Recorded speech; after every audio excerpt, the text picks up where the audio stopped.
Hello, hello. Welcome to Paranormal Hot Seat, our special edition. We have a two-part, well, we have two shows today. I am Donna Guerin, your host for today. I want to say for I'm tonight, like I did before. and I'm Stacy Guest, your co-host. Thanks everybody for showing up. Yeah, and today we have Barry Fitzgerald. We really appreciate him coming back on. A lot of people know him from the lead investigator of Ghost Hunters International. Barry has also written several books. One of them I am currently reading called The Deceptions of Gods and Men, which has seemed to be very interesting. So we're going to bring Gary. I keep wanting to call him Gary. What the hell is wrong with me? So we're going to bring Barry. And I'm sorry, Barry. I keep wanting to call you Gary for some reason. You're quite all right, Donna. Thanks for having me back on, and Stacey, No, it's great to see we you again. appreciate you coming back on. Thank you. Gary's So, your American nick. I know American. that's exactly that's the American nickname. So we were just backstage talking about this portal that you're gonna. Where is this? Where is it? Where's it It's, located? it's it's in Ireland. It's in the centre of Ireland.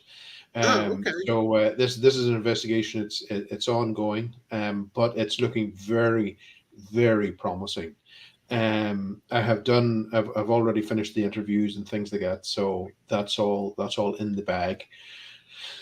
So what we need to do is get ourselves out onto the field, as they say, and start running tests and everything else.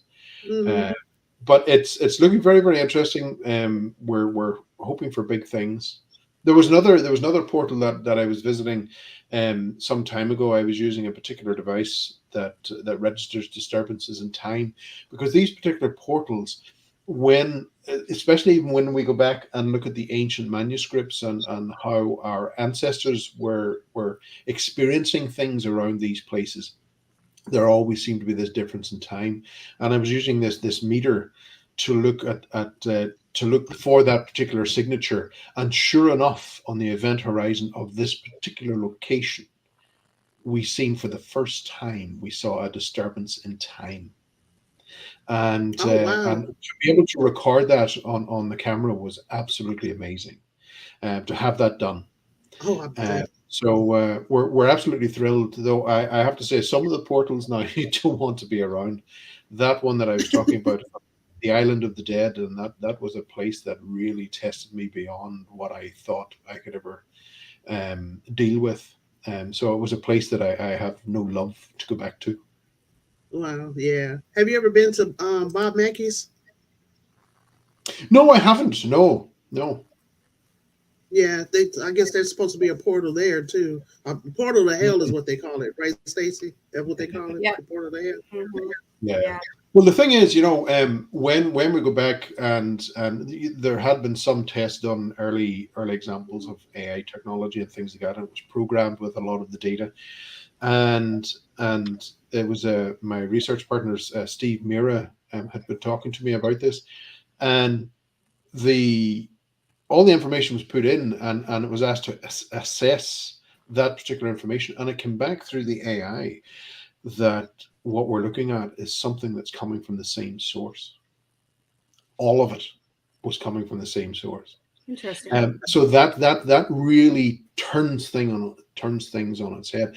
It does back up with the research that I've been doing, especially with the deception of the gods and men and things like that. But it was interesting. And when we started looking at this particular thread that weaves through all the different fringe research fields, we start seeing this unusual commonality that really does suggest we're looking at the same thing here. We're just interpreting it differently.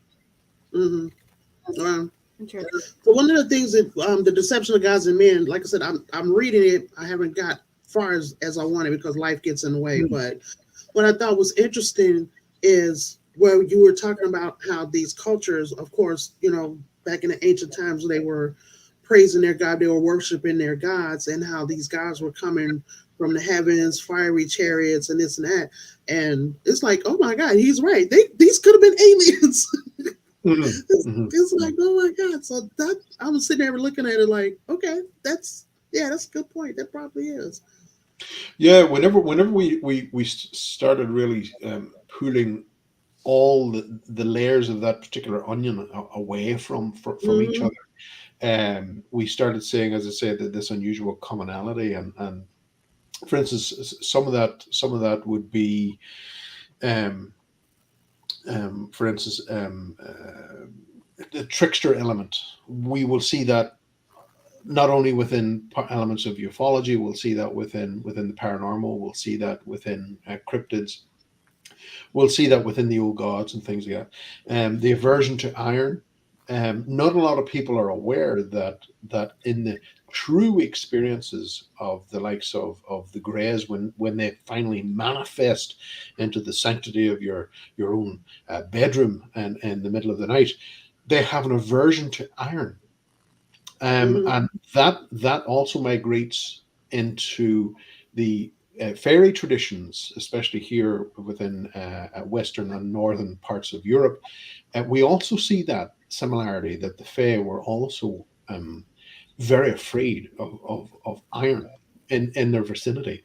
We also see that with the jinn. We also see that with the old gods. So we see this again, these common factors that are rolling through, and you begin to wonder. You say to yourself, well, are we looking at just an illusion, the outer illusion, the mask in which they wish to be interpreted as? Hmm. Because if we start tracking these masks, if you like, we can run into a brick wall very, very quickly with research, because you can't get beyond the wall, because there just is nothing.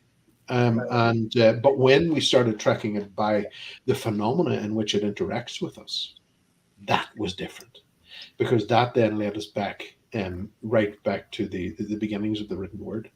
So we were able to track it using the phenomena in which they interacted with us, rather than the appearance that they took Hmm. interacted, because that appearance can change sometimes twice in a generation. And so that's always continually, and it's always thrown us off the scent. And humanity has a this bizarre um, way of forgetting um, um, their history and their experiences. And we tend to, especially from a modern perspective, I find that we tend to regard the areas of the phenomenon and the greater pictures, that if we don't experience it in our exceptionally short lifespan, if we don't experience it, then it's absolutely it's non-existent. and Right. and by doing that, we are actually eradicating 5 to 6 to 7,000 years of history from our Hmm. ancestors who did leave their research, who did leave their encounters within the parchments, um, letters, and various bits and pieces of what they did. So I think it's quite damaging, to say that, well, if I don't see it, it's not real. And when we get into it and understand the actual ability of eyesight in itself, it is probably one of the worst in the animal kingdom. So to say that we don't, if I don't see it, it isn't there. Well, Yeah. There's a phrase for that, the doubting Thomas syndrome. Yeah. yeah, yeah, Mhm. yeah. And sometimes, now, don't get me wrong. Sometimes people are locked in their paradigm and they don't want to disturb the walls of that paradigm, because Yeah. that's the way their life is, and there's no room for any of this other stuff within that paradigm. I totally understand that position. I get it. Yeah. And So because I want to. Oh, go ahead. I think when we do come face to face with something, it really does shake the foundations of what we know this world to be. Yeah, it really tests our belief system.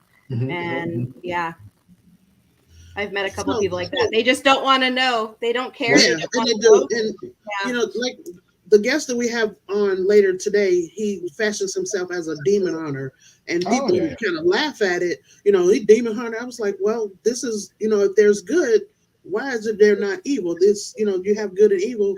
If he's had these experiences, why are you making fun of him? Because if this is what he said that he's dealt with or he's seen, I don't know what the problem is. So Mm. it's going to be interesting to talk to him later and see what kind of things that I, he's I, experienced. I, yeah, I think in regards to demonology, it has become um, somewhat of an abused word. Yeah. Because every time we turn on the television, it's demon this, demon that. You have a Oh, demon, yeah. and all of that. That word should not be used unless you are absolutely sure. Yeah. And to be sure, like all good science, good science starts with observation. Mm-hmm. That is something that doesn't really tend to happen now within the research fields. Observation, unless you're getting into sponsored research, the mainstream out for shits and giggles, that does not happen. You Yeah. take what comes along and you accept it, and that's it. But there are things out there that can absolutely tear us a new ass, and unless we're aware of them, that can lead to trouble. Hmm. Yeah. Have you ever encountered anything yourself, like negative or an evil energy? Oh, quite a few. Quite a few. And in fact, I have to say, coming near the end of last year, we ended up in a situation. Well, I ended up in a situation where I got too close to the sun, and my research was able to pinpoint something specific, and it was by pinpointing that specific element that all hell broke loose. Wow. And it took a while to move that stuff away, and for me to pull back on the reins, and slow off, because I was going at it, hell for leather, and I had attracted attention, unwanted attention, by what I had uncovered in the research, because what I had uncovered was where it comes from. Mm-hmm. Oh, and And it didn't like that, did it? it did not like that. No, Mm-mm. not at all. Not at all. Because it changes things. It changes things up. It changes the way that we approach it. It changes how we recognize it. And no way, no way. And I Yep. can't go on. I can't explain that any further because of what went on. But anyway, um, we shall see what happens with that research if it continues. Yeah. That was. I'm pretty sure it was you. There was an episode I was watching of GHI, and you went down, go down in a basement. It was like these concrete stairs. You went to go down in this basement, this old building, and something on the other side like really hit this door really hard, and like this loud growl or whatever. You were like, nope, turn Mm. around, go back upstairs. Yeah, that was Rajnov in Transylvania. Yeah, Um, you were like, nope. and in fact, what was interesting is that at that particular moment, my fight or flight had kicked in. Hmm. So I was getting the hell out of Dodge, as they say.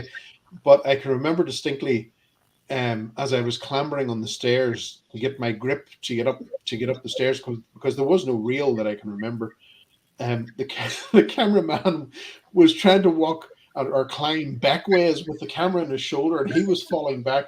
And the sound lady, she was pulling on the cables, trying to get back up the stairs as well. But one of our fan base had slowed the footage down to show that the door, we couldn't get into that particular room; it was locked, and Hmm. we couldn't get someone to open the room because we were snowed in. We were on top of this mountain, and the snow had come down, and that was it. Wow. And many places the snow was up to our waist, so that Wow. we were getting no assistance from there. But this particular part of the castle, I said, there are indications here that there may be something else being practiced here. And it was interesting that later on that I was to uncover information of practices that come from the Middle East, way back into the Babylonian period, occult practices, which was associated with Vlad's family, and Vlad being Dracula. Hmm. Uh, but this particular tower had attracted my attention and said, no, there's something more about this tower because of the naming of it, and the association with the particular direction of the gate and everything else. And we went in, and the apparition was there on the other side, but this door was pushed out. No one of crew or anything was in that room, but as this thing made its way past, I was bolting off, but the door was moving out. And so I was, yeah, it was quite a scrambling session to get out of that one. My sister says she's allergic to snow. I have been watching the what did they call it, the weather bomb that fell in the U.S. there just before Christmas. That Oh was yeah. Yeah. absolutely Hmm. Wow. So I'm trying to get Dustin Perry on here too. He said he would come on and just have to get him to nail down a date. So, but you guys worked there. How long did you work together? Because oh he my. actually co-authored one or two of your books, We right? did yeah, we wrote the first one, which was the complete approach, which is out of print now. And I can remember we wrote that in Argentina when we were filming out there. And a beautiful, absolutely beautiful country. We were looking for Hitler, by the way, which we didn't Oh find. wow. Um, and a beautiful, beautiful country. But um, yeah, we finished the book there. But Dustin, I was always amazed at Dustin. He was this um, rooted and grounded individual that understood his connection with faith, Hmm. and he was absolutely besotted with his link to his family, and that meant everything to him. You could take everything else away from him as long as he had the love of his family. That is all he needed. So hats off to Dustin Perry. He's an exceptional young man. Yeah, he seems like a really great guy and a motivational speaker because he accepted me, my friends, to be on his friend list on Facebook, and I've been following. But yeah, it seems like a really great guy. He is. He is. Cool. Stacy, you have something? My I know turn. I'm doing all the talking, so go ahead. No, no, you're good. So, what are you working on right now? Oh my goodness. There's a big project which is working in the background. I can't get into that. And I'm also working on a filming project um, based on an island in Ireland here, which seems to suggest that the island itself, um, the history of the island goes back beyond the medieval period. And I was filming archaeologists there who were digging on the island last July. So I stayed the entire month and I was filming the guys and got to know them and everything else. But I also got to see some of the artifacts that were coming off. And one of the artifacts in particular, in fact, it was the last day of filming. Isn't it always the way? Yeah. That this particular artifact came out of the ground and I spotted it straight away. And I said, no, that's our key. That's the one that Wow. we needed. That ticks the aspect of this island beyond, I believe, the medieval period and back into a prehistory, a history in which this island was seen as sacred. Um, and there had to be something more important about this particular island, because there was an occult order that was established around 1897, called the Golden Dawn, in which Aleister Crowley was part of, and the Irish poet W.B. Yeats. And the Golden Dawn applied to take control of the castle and island. Now, it was known that they were looking for places of a portal. We're back to portals again. And they went after this island, which they were refused. But they even brought along a particular person who was then later to become the first Irish president. So they were swinging heavy weights of trying to get heavy weights of persuasion to try and get this island released to their control. So there was something going on that even the Golden Dawn, that occult order, wanted access control of that particular island.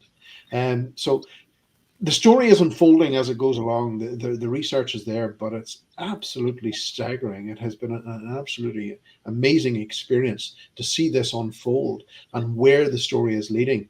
And we're in the process of trying to find particular companies that want to pick this up and take over from us. But we'll see what happens. But it is a highly bizarre place, highly bizarre island in the most beautiful and picturesque location in Ireland.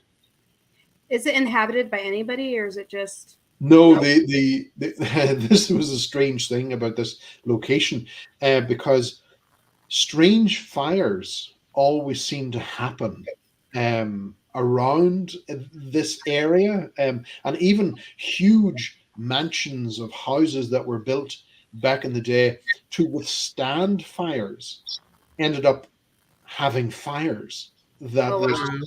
create serious problems. And in fact, prior to the current castle being built on the island, it was struck by lightning, and 300 people were killed on the island Wow. Wow. that particular day.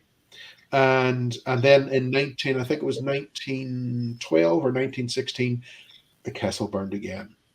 Wow. Um, so that was for the last time. So there's just this huge ruin, and other remnants of periods past on the island, of previous occupation. But it's an absolutely beautiful story to be told, and I think it's worth telling.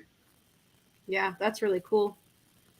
Yeah, There's, I there's would there's love no that. natural gases or anything like, you know how bogs sometimes get the bog fires? There's nothing. Well, we would probably have a huge amount of gas coming from the government buildings in Dublin, but that's about it. Oh, wow. Okay. Interesting. I want to go there. Yeah, we have those in our government here too. Full of hot air and gas. Yeah. Man, I would love to go to Ireland one day. I know it's beautiful there. I would love. There was such rich history there. I would Oh, love. it's absolutely fascinating, and you know, in the across Ireland we have passage chambers, huge stone structures that were covered in soil, um, and they were built before the Great Pyramids of Giza in Egypt, and they dot the landscape. And you know, I've got access to these locations 24/7, 365 days a year. And one of the locations, in fact, I was aware, looking at the evidence, the archaeological evidence, and what we were working on, that a lot of these particular chambers were used as doorways, as portals, if you like, but they were Mhm. activated on specific. There was a specific time in which they were activated, and by doing that activation, then the this information was being passed through, and the gatekeepers to that were serpents. Oh So the wow. information was being passed via the serpent to the people who were in sitting within the chamber. And isn't it interesting that within the biblical connotation, that the serpent was known as the wise one, Hmm. um, Hmm. and the information was passed along. But you know, there's a whole heap of stuff there. That's a totally different show altogether. But I have to say that one particular day that I was up in the mountain, I was on the mountain by myself, and I set up a video recorder because I wanted to film the sun entering the chamber and moving this way around the chamber, which I did successfully. Everything was fine. But I also put in a recorder, an audio recorder. I didn't need the audio, but it says, oh, well, it's there. I might as well use it. And off I went up on top of the mountain to the other chamber and left the equipment to do the job that it was designed to do. I wasn't looking for anything else. And I came back and collected all the equipment and went home. And I was editing the video and caught the sun coming in through the chamber beautifully, exactly what I wanted it to do. But whenever I was listening to the audio, what I could hear were these huge monoliths, these stone monoliths that were holding up the roof. They were grinding in position Oh inside wow. the chamber. Now I could see the video, and I could see this is not moving. There is nothing moving in this chamber, yet I can hear these huge pillar stones grinding on the bed stones that they're positioned on. And Wow. for the life of me, I couldn't figure out what on earth was going on. And then suddenly there was a drum beat, and it was a boom, boom. And then within zero point 0.3 of a second, there was another one, boom, boom. It was higher. So you got this boom, boom, boom, boom, Okay. boom, boom, boom, boom, boom, boom, boom. And this was being recorded inside the chamber. Again, there was no one in the chamber. There was no drums being played inside the chamber. Yet this noise was occurring. Now, the strange thing is that the people who built that came from the Fertile Crescent. We know that from archaeological data, that these people were coming from Babylon. The great mound builders were coming from Babylon. and they came and they built those particular chambers. But also, I have to say that they also used a drum during their ceremonies, and the drum was to mimic the heartbeat of their god. Oh Oh, wow. wow. So you got boom boom. But this other high pitched, I couldn't work out until later. I found out that the high pitched was actually an echo of the original. Boom boom boom boom boom boom boom boom. Oh Now, wow. what I did is I took that echo 0.3 of a second. It turns out that that particular the passageway that I couldn't see, but the passageway, the doorway that opened was 300 foot long because the echo. That's how long it took for the echo, the sound to travel. Zero point 0.3 Wow. of a second. It was Wow. 300 feet. Now that chamber is not 300 feet. It's not even 12 feet. But it was an absolutely amazing find to have and to witness that and hear it. But it's strange what our ancestors left behind, and the people who came here to build those particular chambers and had that very unique appreciation to frequency and sunlight and vibration. Um, Evidence would suggest that some controversial evidence, of course, but it would suggest that the people who came from the east to the island, they absolutely obliterated, they destroyed all the male lineage of that particular culture. So the history of that was gone. It was wiped out. So Wow. everybody that was coming along after that were finding these huge stone structures and inheriting them, but didn't know what they were. So they started making adjustments to them to suit their belief system. And this change continually happened time and time and time again. And even when the Vikings came, we see that when the Vikings went to one of the particular chambers up in Orkney, in the Orkney Islands in Scotland, then they I suppose they added stone graffiti of their own, rune stones into the wall of this very ancient passage chamber, um, which again predated the Great Pyramids of Giza. Wow. Wow. Leave it to the Wow. Vikings to do that. Indeed, indeed. Pillage. Jeez. Man. So what made you go from, well, I mean, you're still investigating, obviously, but what made you want to get into writing books? Um, I have to say, beginning with Dustin, um, I had been going to these particular events and watching what folks were doing, and speakers and everything were there, and sometimes they weren't even speaking; they were just there selling their books and everything else, or selling pictures of themselves, and all of that stuff. But I have to say, it I wanted to give something back to the community instead of taking from it.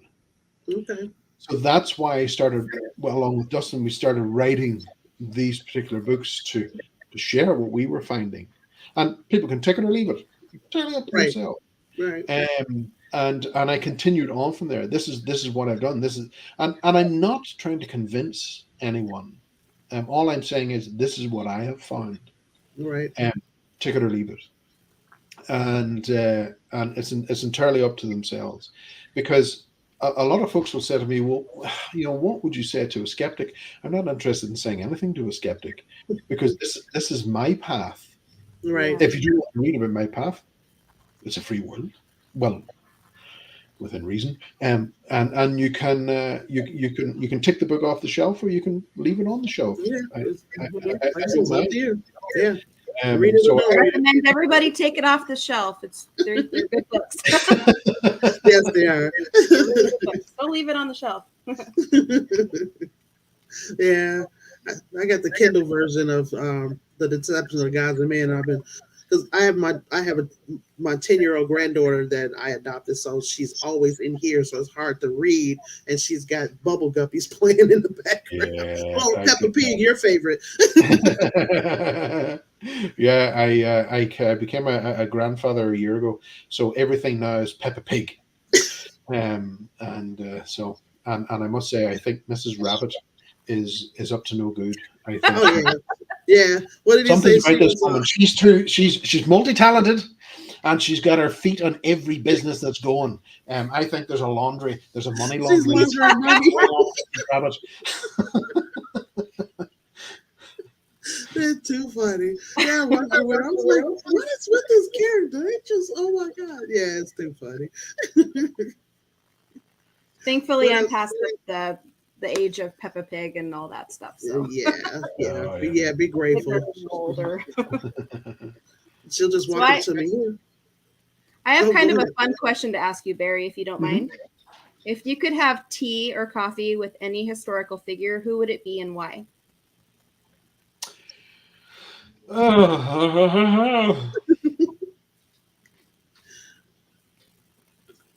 Hitler, Okay.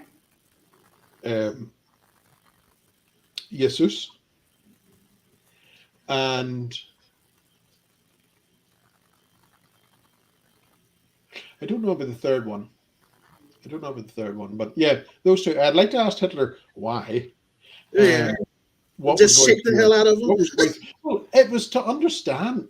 I get that there's a lot of books out there that say why he did it and their understanding and all the rest. But I would like to hear it from him. Hmm. Why did you do what you did? Why did you sanction this?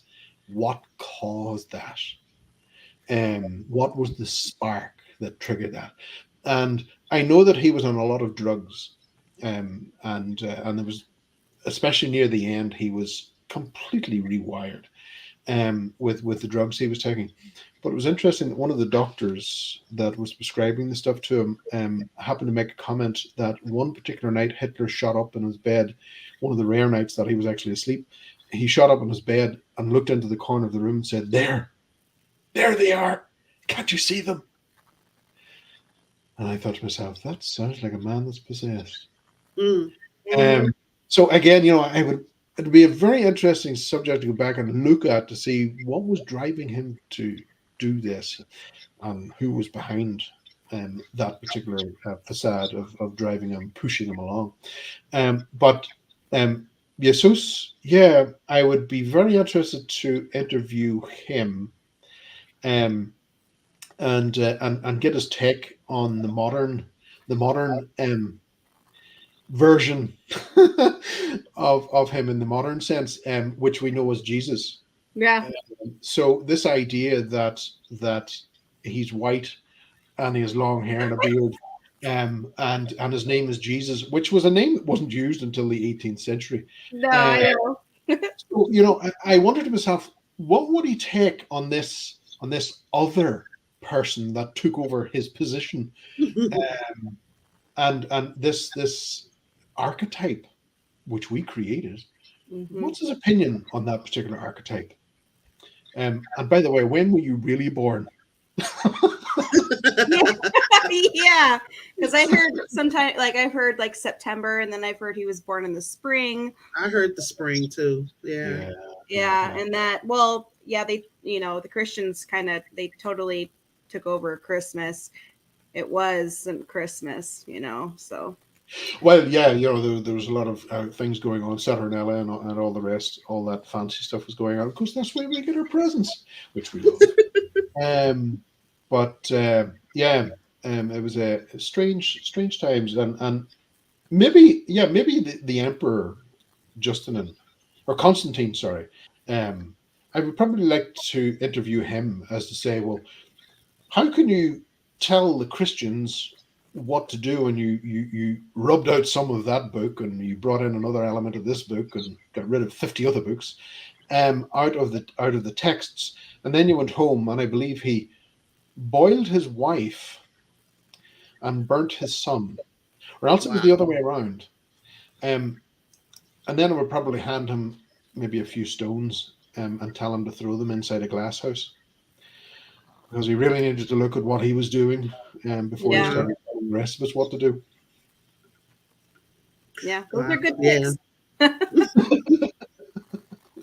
Quite morbid, I suppose, in their own way. Yeah. Stacy said that she would sit down with Harriet Tubman if she had the opportunity. Oh yeah, she was a badass. Oh, Yeah. good. I'm gonna take a short commercial break. How about that? Sure. Let me All see. right. Let me find it. There's my video. Ah, there we go. Is that the one? Yeah. Hold on.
So that's awesome because what we're gonna do, we're getting our Roku channel February 1st, Barry, and Lovely.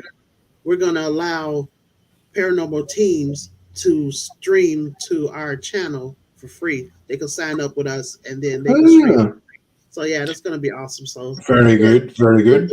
put that little My plug in. wishes for the big success. Oh, well, thank you. Appreciate it. I kind of want to back up a little bit because we would go back to your book. There was a part in there in Deception of Gods and Men where, what is it, Robert Kirk, I believe it was. Oh yes, the When Reverend Robert. Yeah, Reverend Robert Kirk, he appeared to, I guess, a relative, right? Hmm. And said that when he appears at his son's christening to throw an iron dagger at him, That was and right. Yeah. he would come back. Return. What? Yeah. Yeah, he would return. So Mhm. I'm like, okay, but isn't, like I said, the iron kind of a deterrent to the spirits? How would, Not the spirits. It was a deterrent to the fairy. oh, You to the see, fair? Reverend Robert Kirk was alleged to have been involved with the what they're called in Scotland the Seelie, which were known as the Good Fae, and the Unseelie, which are the darker ones. But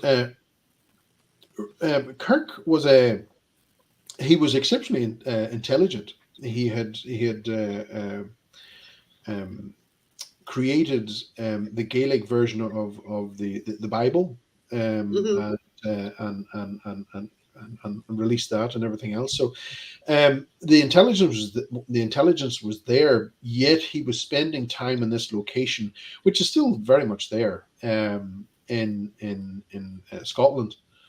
And it was while he was out on the hills that he was having these encounters with the Seelie, and they were bringing him to their place, which was not something which was up in the sky or on a different planet, which is the new paradigm that's delivered to us by ufology. Instead, he was being brought underground, and and so he was being brought to their location, their kingdom, if you like, whether it be dimensional or some physical reality in this world. Um, but he seen that there was a great rift between the Seelie and the Unseelie. The Unseelie hated humanity. They did not care for us one iota. Hmm. And but he wanted to repair that rift. So he ended up approaching the Unseelie, and that was his grave mistake. And that in itself led to his demise because he was punished heavily. He said he was told you cannot go back, and he said, "But I have to go back." And I said, "If you go back, we will actually kill you." And because you entered the Unseelie kingdom uninvited, Mm. and to make peace with the Seelie, which would never happen. And he apologized profusely, and the Seelie of course, representatives of the Seelie appeared at the court of the Unseelie and plead for mercy. And they said, okay, what we will do is you have two choices: either we kill you, or you come and you live in the world of the Fae for eternity. And he chose to do that under the auspices that he could return one last time, which he did. And he left his notebook in a cabinet, along with notes for his son, and I think his wife. I might have that wrong, but and the instruction was there that he would appear on a certain day, at an event, a family gathering, and when he appeared, that they had to throw an iron dagger at his appearance, at his likeness, in Mhm. which that would release him. So obviously that was, he had been told this is his get out clause: throw the iron dagger at the image, and that will have him released and back to this world. But unfortunately, he wasn't released, because um, the the dagger was never thrown. People Right. people at the party, when they seen his appearance, because he had disappeared at that point, when they seen his appearance and knew that he was deceased, um, they were flabbergasted and stunned. So no one threw the knife after his instruction, and he faded into existence, and that was it. There is a grave there for Reverend Robert Kirk. I was at it, um, and some say he's not in it. Some say he is in it. Some say he Right. died of a heart attack on the hill. Who knows? But the likes of um, the way that the fairy can allegedly affect us in the physical world is something which even resonates with us today in the modern world, because this idea of having the stroke in the brain, and this side of the face goes numb, and the shoulder goes down, and Right. the speech is slurred. Stroke originates from fairy stroke, because they believed that it was the fairy that had come over and done that, and then you went down on the side. So that was the belief system of the old lore of where that was coming from. Wow. Um, but they can be damaging. They absolutely can. There are various different types. And there was one that I came across in Paris that could reduce the atmospheric pressure, and by doing so, the localized atmospheric pressure around the person, that would reduce their bodily functions. And ultimately, if you stayed in that environment, you would become weak, you become lethargic, and it would drive your system into total circulatory collapse. Effectively, you would die of a heart attack, and there's no fingerprint. Wow. So it's very, very sneaky that way, in what they do. But there are techniques that we can spot that, and understand what we're against, because it's too powerful for us. We can't change that. We can't change that process once it begins, but what we can do is leave the area. So Hmm. you've got to get 20 minutes to get out. Wow. And Paris was one. There was a specific location in Paris that I came across that, and Ireland, and another one in South Africa. Wow.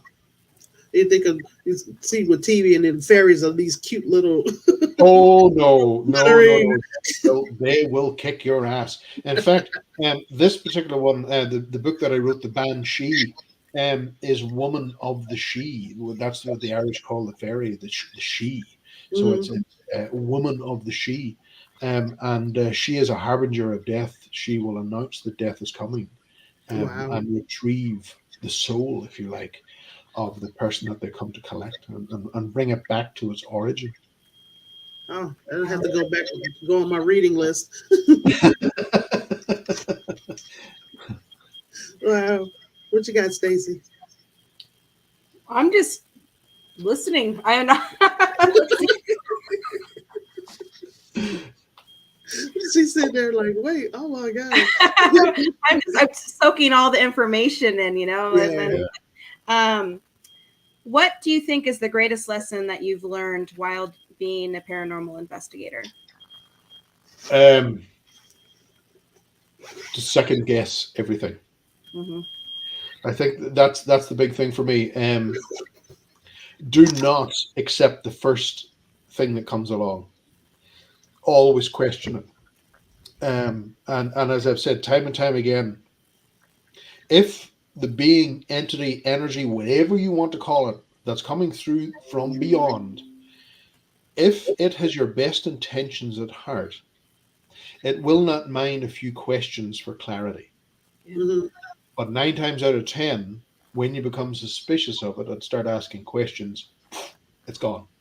It Mhm. clears off. It will not answer those questions.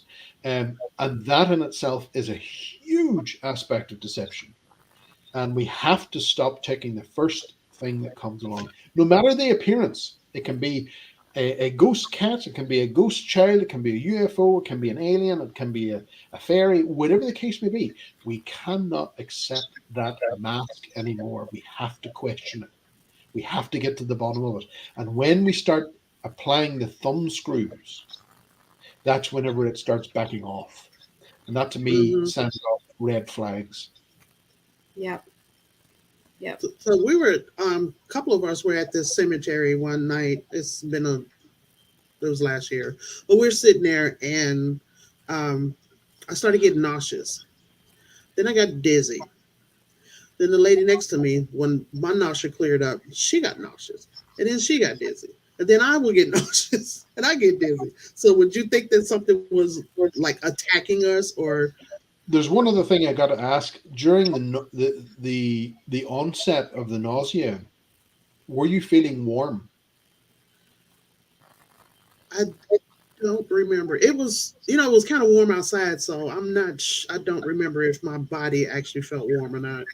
Because that's one way that they reject us, and to Hmm. target us physically is to increase the heat, the nausea, and the weakness. That's the element for us to back off. Oh, Mhm. wow. Um, so that's usually associated with an increase in heat.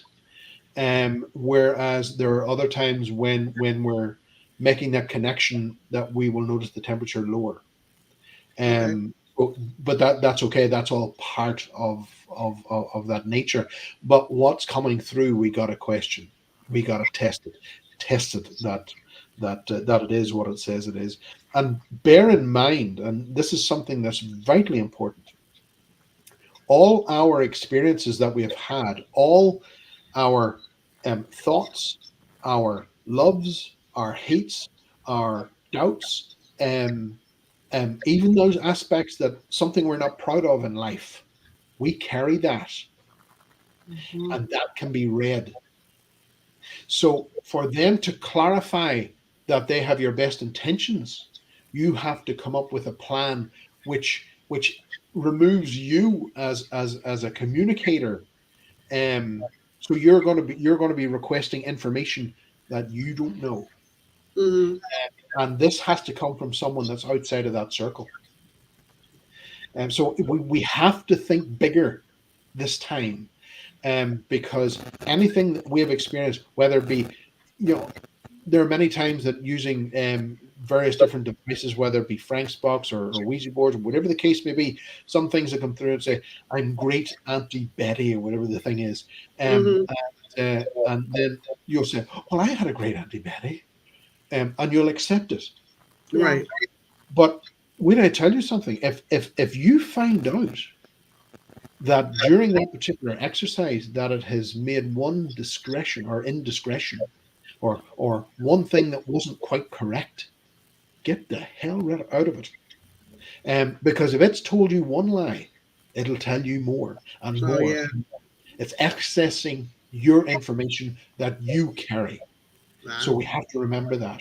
And there are many times we'll see the phenomena. We can see this crossover into a conscious connection, in that even during the aspects of EVP capture, before you ask the question, you've thought the question, but before you ask it, the answer is on the recorder. Before you actually ask, it has intercepted the thought. Wow.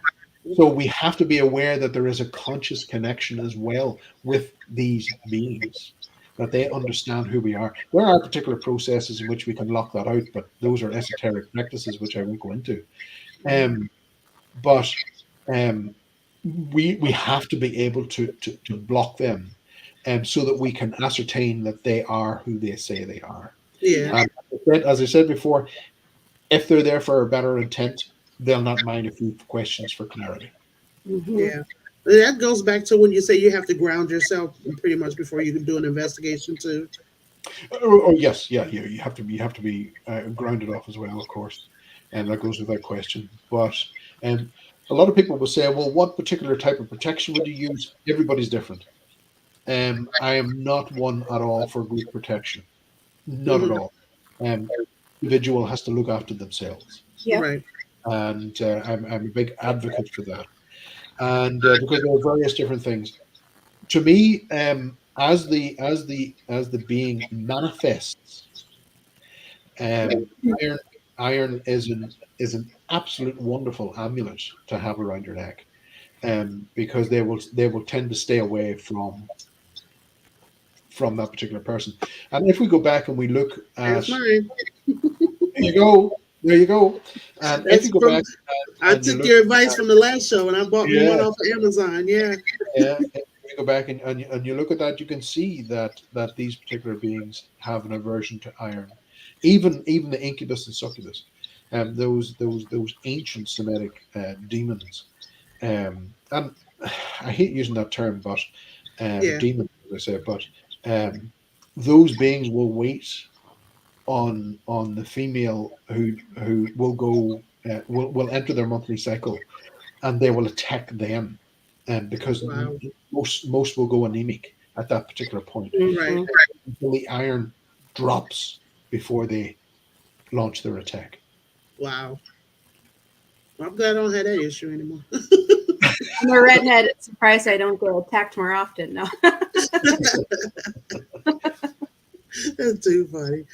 Well, I appreciate you guys, everybody that's in the audience. I know I haven't acknowledged anybody like Debbie and my sister, of course, so she's in there. There's a Facebook user. Sorry, I don't know what your name is, but thank you guys for joining us. And Stacy, what else do you have? I know you have something. Well, She, I'm she a, just kind of I'm a, sits back and takes it all in, and then she come up with her questions.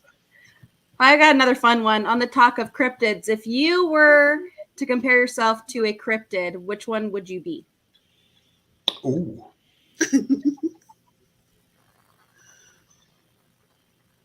I'm not Gotta actually pick quite. I'm not quite sure. That's a tricky one. She's known for doing that. I would probably say one of the giant serpents, because I slip back and forward between our world and theirs. Oh, there you go. Nice. So yeah, yeah, I I'd be think a I'll take that werewolf. one. Werewolf. I'd be a werewolf. Yeah. I like the And who moon. would you be, I like Donna? Huh? Who would you be? yeah. Me? I have no idea. Because that's the first thing that came to my mind was a werewolf, but I don't know. I would be Bigfoot, I think, because I'm kind of, I would like to be elusive. I'll have people looking for me, and then I'll just be hiding, peeking around the shadows. You'd be a yeti. Yep, I'd be a Yeti. Well, okay. Well, we're just about at an hour. I so appreciate you coming back on and talking Very with welcome. us today. Yes, It's been a thank Very you, pleasure welcome. Harry. as always. Very welcome. Thank you for having me on. You are very welcome. Let me get ready to take us out here. Thank you guys for joining in, coming in to see us today. We have another show tonight, 9 p.m. Eastern, where we're going to talk to John Damari, Demon Hunter. So we'll see how that goes. So hold on. Thank you guys. Have a good day.